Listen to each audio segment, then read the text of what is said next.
Христос тя мире показа.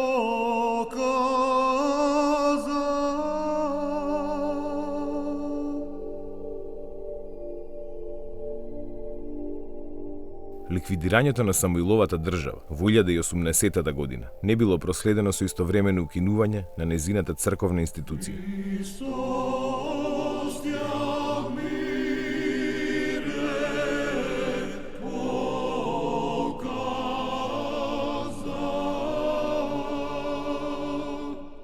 Охридската патријаршија продолжила да функционира формално во понизок ранг, како автокефална архиепископија, неподчинета на ниту една патријаршија. Незините архиереи лично ги поставувал византискиот цар.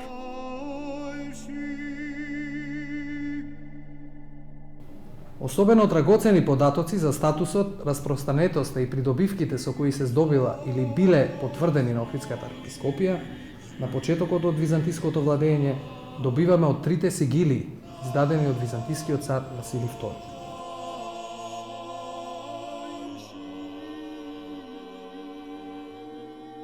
Според првата сигилија од 1019 година, во својата диецеза Охридската архиепископија имала 17 епархии, кои биле дел од Охридската патријаршија во време на Самуиловата држава.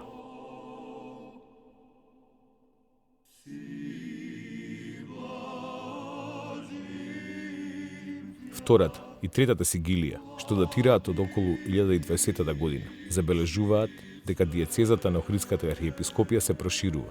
Бројот на епархиите, кои влегувале во состав на архиепископијата, достигнал вкупно 32. Меѓу позначајните македонски епископии треба да се споменат Охридската, Костурската, Петерската, Скопската, Веријската, Сервиската, Мегленската, Пелагониската, Морадвишката, Струмичката и други. Со издавањето на сигилиите, главно се одредувал бројот на клириците и париците, со кои требало да располага секоја епископија одделно.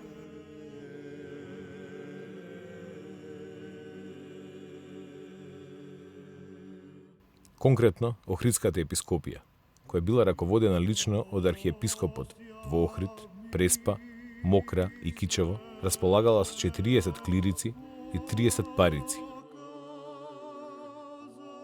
Во рамките на диецезата на Охридската архиепископија, освен македонски, биле опфатени и пространи бугарски, српски и албански територии.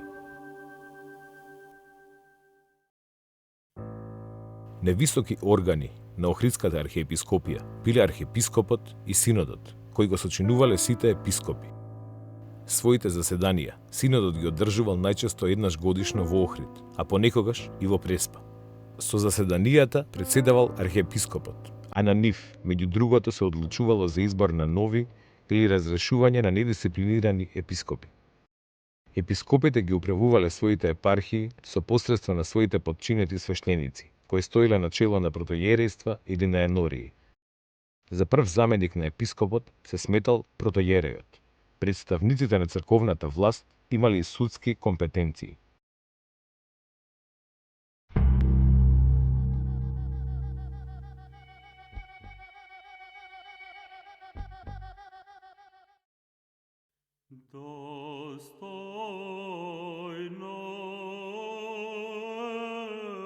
Првиот охридски архиепископ на почетокот од византиското владење, споменат во првата сигилија на царот Василий II, се викал Јован. Иако во сигилијата не се открива, треба да се претпостави дека се работи за истата личност која во изворите се јавува како последен архиереј од времето на Самуиловата држава.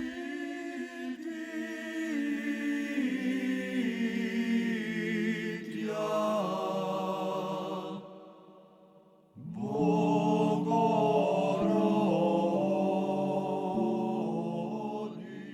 По замонашувањето, Јован станал игумен на манастирот Света Богородица во близина на Дебар, откаде потоа веројатно бил поставен за охридски патриарх. Како последен црковен поглавар од македонско-словенско потекло, роден е во село Агнодика, Дебарско, Јован останал долго на црковната поглаварска позиција.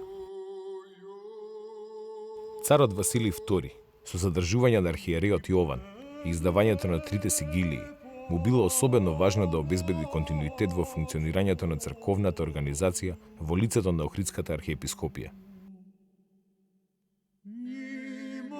Неговата цел била јасна: побрзо и полесно интегрирање на поранешната територија од Самуиловото царство во рамките на проширената Византија.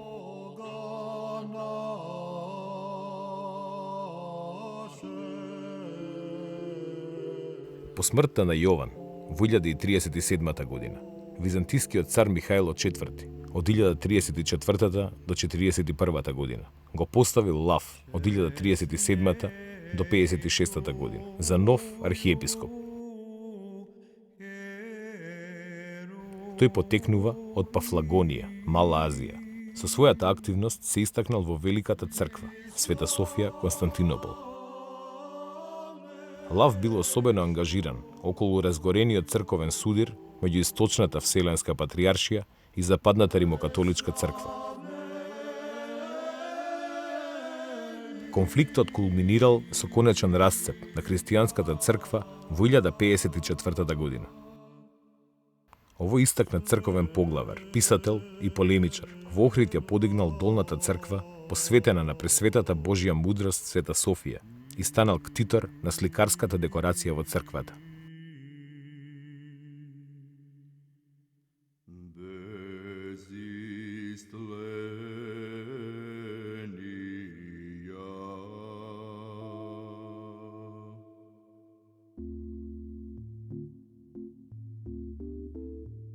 Во најдоминантното културно и духовно јадро на Охрид е втемелен најстариот средновековен христијански храм, Катедралната црква Света Софија. Не е случајно што оваа црква било избраното место за црковните народни собори.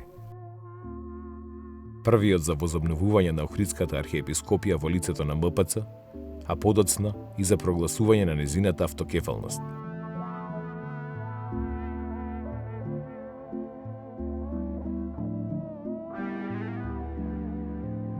Сместена во тесното градско подрачје, Света Софија е подигната во втората четвртина на 11 век.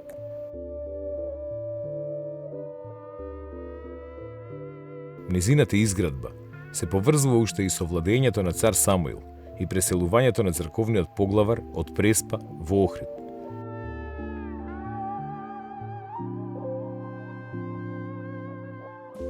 Црквата е изградена во форма на трибродна базилика со трансепт, купола и галерии на бочните ѕидови и припрата изградена во 11 век.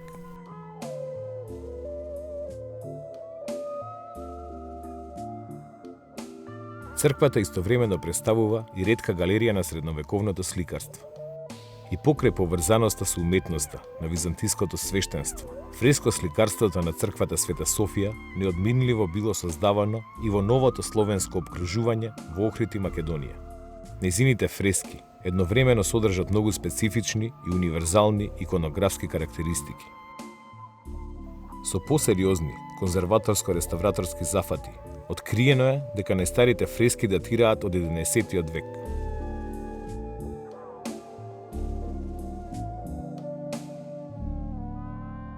Меѓу ремек делата на византиската уметност се вбројуваат фреско представите на бројни византиски патријарси, архиепископи и епископи, како и оние на 6 римски папи.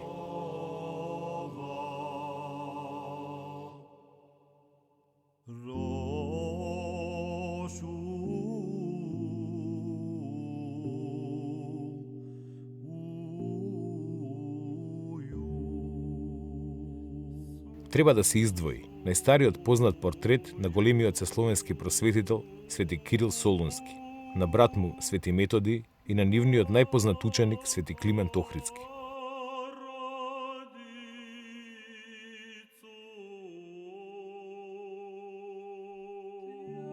Во Во долните делови на олтарниот простор вкупно се распоредени околу 60 насликани фигури на високи црковни великодостојници.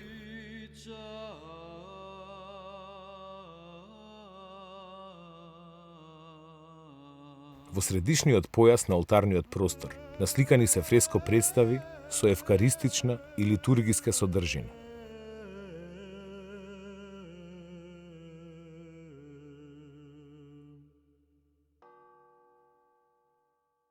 На една од композициите на северниот зид од олтарниот простор представена е Света Софија, Божја премудрост.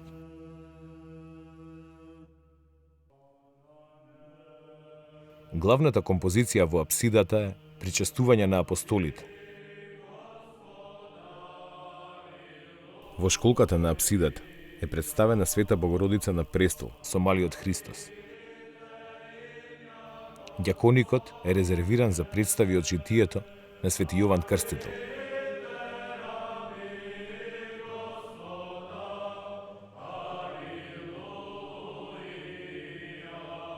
Во наосот, покрај оштетувањата се распознава успение на Пресвета Богородица, што е вброена меѓу најстарите такви представи во византиската уметност. Од 11 век потребно е да се спомене представата на Света Богородица со детето Христос.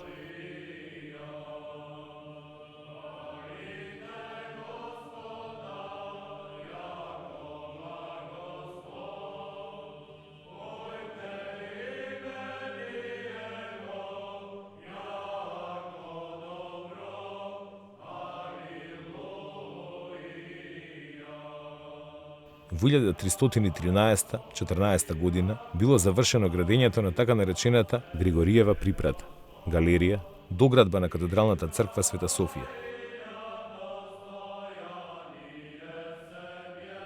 Името го добила според актуелниот архиепископ Григорий, кој бил нејзин ктитор.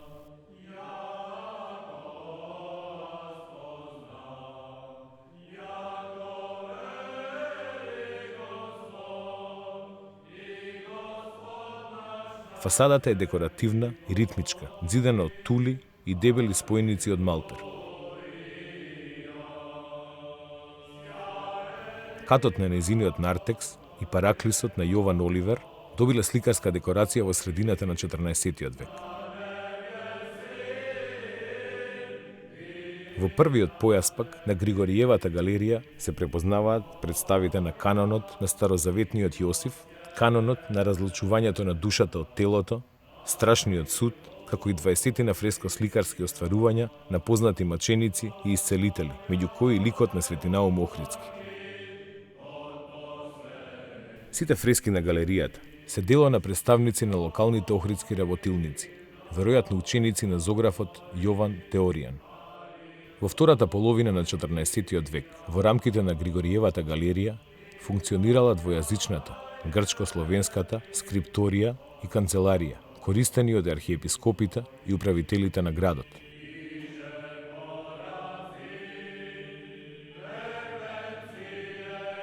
Скоро сите охридски поглавари, за време на своето служење во црквата Света Софија, оставиле видливи белези како на нејзината функција, така и на нејзината физиономија.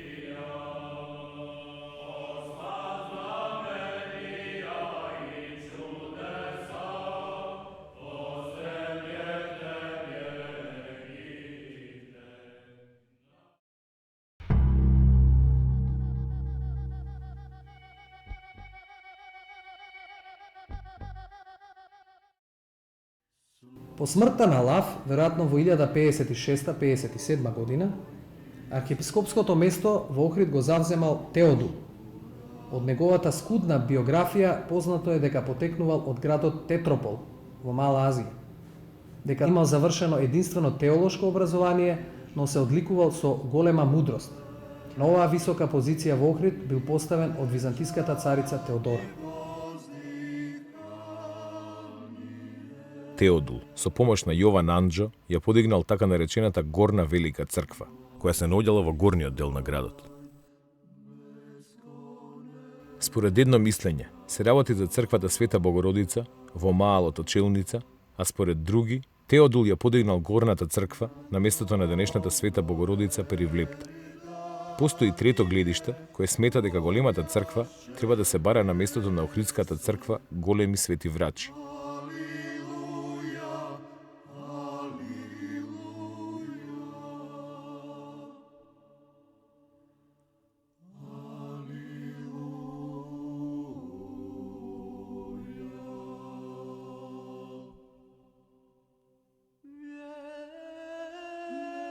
Јован Лампин, монах во еден од малоазиските манастири на планината Олимп, на архиепископската позиција бил поставен во 1064-65 година од византискиот цар Константин Дука. Карактеристичен е фактот дека Јован Лампин успеал да го оневозможи прогласувањето на узурпаторот Никифор Василаки за цар.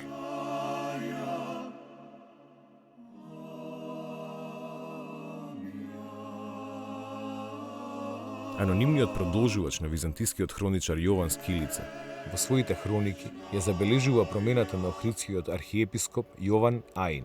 Пред да дојде во Охрид, бил игумен на Арицискиот манастир, за кој што не постои можност да се лоцира. Се чини дека Јован Аин релативно кусо време се задржува на архиепископската позиција. Во поголем дел од владењето на византискиот цар Алексиј I Комнин од 1081 до 1118 година, Теофилакт од грчкиот остров Евбеа се наоѓал на важната архиепископска позиција во Охрид. Постојат различни предпоставки кои почетокот на неговото присуство во Охрид го сместуваат во 80-тите години до почетокот на 90-тите години на 11-тиот век. Без сомнение, тој представува еден од најстакнатите византиски интелектуалци во тоа време. Како млад ѓакон во Света Софија во Константинопол, бил назначен за мајстор на говорниците. Неговата активност и репутација му овозможиле на царот Алексиј I да го ангажира за учител. По неговото ненајдено испраќање за архиепископ во Охрид, во почетокот на неговиот подлог престој, се чувствувал мощно непријатно, како што вели и во своите писма, живее во провинцијскиот амбиент. Значаен дел од неговото творештво се дела со хариографска содржина. Од преписките што ги водел, познато е дека вложувал голем труд во одбраната и проширувањето на правата и привилегиите со кои располагала Охридската архиепископија. Во времето на предметниот архиепископ, бројот на епархиите на Охридската архиепископија изнесувал нешто преку 20, што значи дека приближно за едно столетие нивниот број бил намален за 1/3. Следниот архиепископ се викал Лав Мунг и тој бил поставен околу 1108 година од царот Алексиј I. Всушност се работело за покрстен евреин и пред да дојде во Охрид, тој работел како мисионер меѓу јазичниците. Како веројатен наследник на Лав се појавува Михаил, уште наречен и Максим. За него единствено е познато дека пред доаѓањето во Охрид службувал во патриаршиската канцеларија во Константинопол. Јован Комнин, син на севастократорот Исак Комнин и роднина на византискиот цар Алексиј Комнин, бил управител на Драчката тема. Во 1143 година Јован веќе е поставен на позицијата Охридски архиепископ. Автор е на 2 мемуарски дела. Впечатлива е неговата активна улога во борбата на официјалната црква против разните еретички движења и учења. Во периодот до 1160 година за Охридски архиепископ бил назначен Константин I, кој учествувал на Цариградскиот црковен собор во 1170 година. Во 1183 година се споменува некој анонимен охридски архиепископ, а некое време после таа година на Охридскиот престол доаѓа Јован Каматир, кој мощно долго се задржал на високата црковна позиција во Охрид до 1215 година. Димитри Коматијан е името на следниот охридски архиепископ. Потекнувал од Ликија, а пред да биде поставен на оваа висока позиција, тој бил хартофилакс во времето од 1200 до 1217 година. Коматијан бил поставен на високата црковна позиција од страна на епирскиот деспот Теодор I Ангел, кој што владел од 1214 до 1230 година. Коматијан е еден од најспособните архиепископи. оставил богата збирка на писма и документи од Синоникалниот суд на архиепископијата, кои представуваат драгоцени извори за македонската и балканската историографија. Автор е на краткото Климентово житие Хоматија. Тој особено се грижи да ги заштити и унапреди правата и привилегиите на архиепископијата, поврзувајќи ги нејзините црковни традиции со архиепископијата Јустинијана Прима.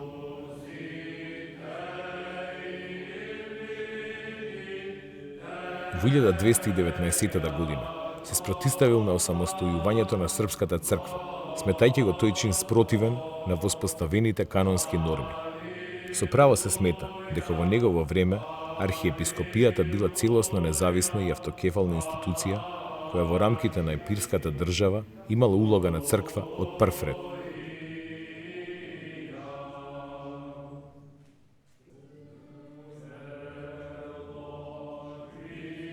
По архиепископите Јоаники и Сергиј, за време на никејскиот император Теодор II Ласкарис, кон средината на 13 век, архиепископскиот престол во Охрид го зазема Константин Кавасила. Познато е дека пред доаѓањето во Охрид, Кавасила бил струмички епископ и митрополит во Драч. Од него почнува почитувањето и прославувањето на светителскиот култ на Свети Наум во Охрид. По неговата смрт е набрзо канонизиран за светител.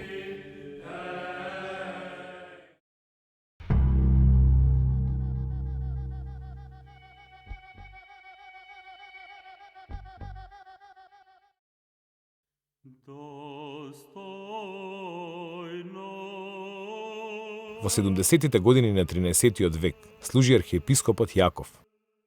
Останал кратко време во Охрид, пошто заминал за Света Гора.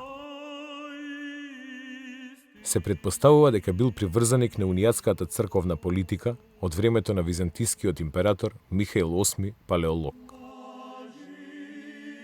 По архиепископот Адриан, од страна на византискиот император Андроник II, од 1282 до 1321 година, за охридски архиепископ бил поставен Генадиј. Иако кратко време во Охрид, својот престој го доживувал како заточеништво во туѓина. Тој бил дури и кандидат за цариградски патриарх. По српските освојувања од 80-тите години на 13-тиот век, во текот на втората декада од следното столетие, таа ги загубила Скопската, Дебарската и Мородвишката. По отпаѓањето на Кечевската енорија од рамките на Охридската епархија, таа била ограничена на базените на Охридското и Преспанското езеро и дел од долината на реката Дрим. Така Охридската архиепископија била сведена на вкупно 11 епархии. Династијата на палеолозите, почнувајќи од својот втемелувач Михаил VIII Палеолог, била особено благонаклоно расположена кон Охридската архиепископија. Византиските цареви за остварување на одредени политички акции, во кои била неопходна црковна кооперативност и поддршка, многу полесно ја добивале од Охридските архиепископи отколку од цариградските патриарси, кои често биле вовлекувани во антидинастички интриги. Всушност, палеолозите се труделе од Охридската архиепископија да направат столб на владењето на својата династија во Македонија, па така зависноста на Охридските архиепископи од византиските цареви била речиси безусловна. Ова го потврдува и случајот од 1299 година, кога Охридскиот архиепископ Макарий, поставен од византискиот цар Андроник II, на реката Вардар ги венчал српскиот крал Милутин и малолетната византиска принцеза Симонида. Цариградскиот патриарх објавил дека тој брак е неканонски и одбил да го благослови. Но за актуелниот византиски цар, династичкото поврзување помеѓу Византија и Србија било многу поважно отколку почитувањето на црковните канони. Охридскиот архиепископ Григорий I се споменува во времето кога во Византија била во тек граѓанската војна од 1321 до 1328 година. Наспроти барањето на претендентот за византискиот престол, Андроник Младиот, цариградскиот патриарх да биде главен посредник во преговорите за случување примирие, актуелниот византиски цар Андроник II, таа мисија му ја доверил на Охридскиот архиепископ. Тоа е уште еден доказ за големата доверба која византиските цареви ја имале во Охридските архиепископи.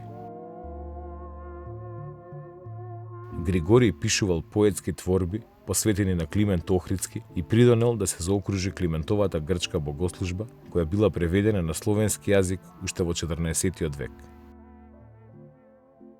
Потврда за тоа дека византиските цареви се грижеле на Охридскиот архиепископски стол да назначуваат образовани и способни архиереи, било и поставувањето на Антим Метохит. Тој е спомнат како учесник на Цариградскиот црковен собор во 1347 година.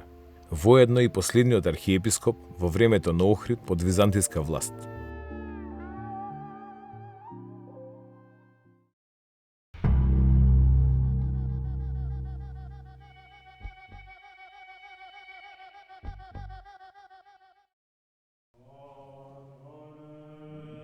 Со завладувањето на српската власт се променуваат и црковните прилики. Охридската архиепископија станува втора автокефална црква во проширената српска држава, Попејската патриаршија. Незината автокефалност не била доведена во прашање, но се забележуваат персонални промени во црковната хиерархија, почнувајќи од архиепископската функција. Оваа промена на архиепископите била поврзана со доаѓањето на цар Душан во Охрид. На архиепископската позиција требало да се назначи човек кој би ги следал неговите политички аспирации. Така на местото на Антим Метохит, актуелен архиепископ станува Никола, кој му бил сосема наклонет на српскиот владетел Душан. Фигурата на архиепископот Никола е дел од една ктиторска фреско композиција на која се препознаваат представите на ктиторот, деспотот Јован Оливер, деспотицата Ана Марија и нивните два сина. Токму Јован Оливер бил еден од најмоќните и најугледните Душанови благородници. Архиепископот Никола одиграл активна улога во настаните околу подигање на статусот на српската држава и црква. На познатиот државен собор, одржан во Скопје на 16 април 1346 година, кога Душан бил крунисан со царска круна, примил благослов и од актуелниот охридски архиепископ Никола. За возврат на поддршката што ја добивал од Охридската архиепископија, Душан во својот законник вградил одредби со кои ги гарантирал црковните права. Со законникот се ограничува делувањето на католичката црква. Се заштитуваат духовниците кои се поставени од епископите по градовите и селата, се гарантира судски имунитет и се штити собственоста на имотите заедно со зависните луѓе. На повеќето од црквите и манастирите кои влегувале во диецезата на Охридската архиепископија, Душан им издал повелби со кои им ги потврдува старите и им подарува нови имоти и привилегии. Меѓу црквите за кои српскиот владетел издал повелба била и Охридската црква Света Богородица Перивлепта.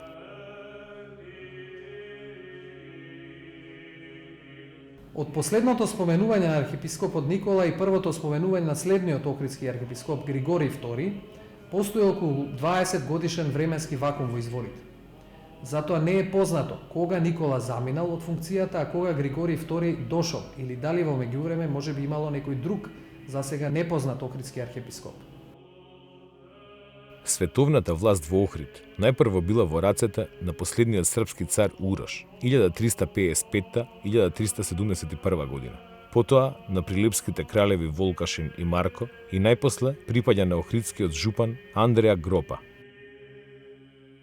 Кон крајот на 10-годишниот период на владење, кога царот Урош располага со суверенитетот над архиепископскиот град Охрид, за прв пат се споменува и охридскиот архиепископ Григорий II.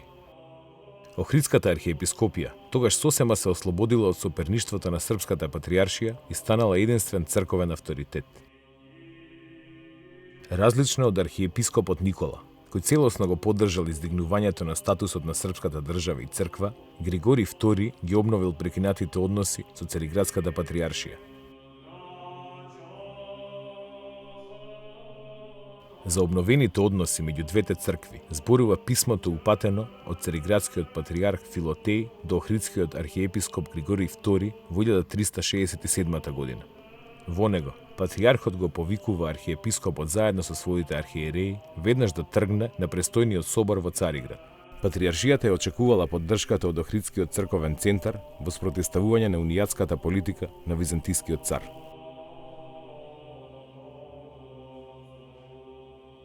Значајна и забележителна била улогата на Григорий II во црковните работи на серската држава.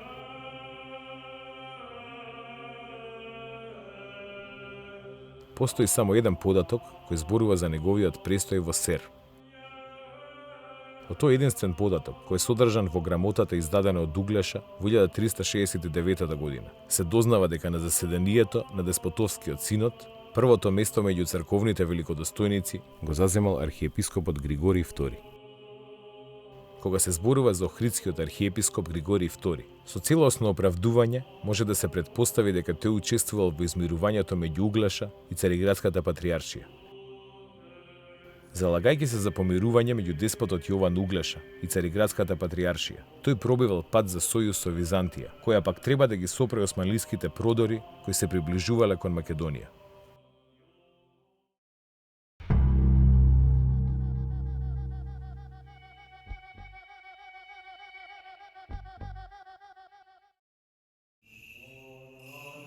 По Маричката битка, 1371 година, и загинувањето на Волкашин, врховната власт во Охрид на некое време ја превзел кралот Марко.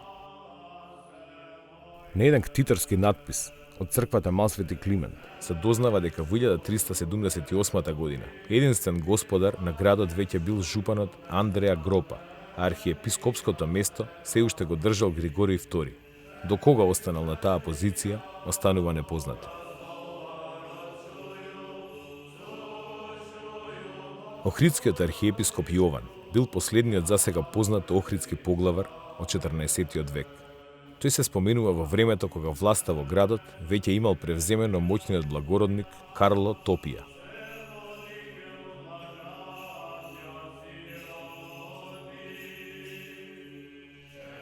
Јован е последниот охридски архиепископ пред паѓањето на Охрид под османлиска власт. Со векови седиште на охридските архиепископи, Охрид е најважното духовно жариште што ќе ги издржи сите промени и потреси кои непрестано ќе се случуваат низ историјата се до денес.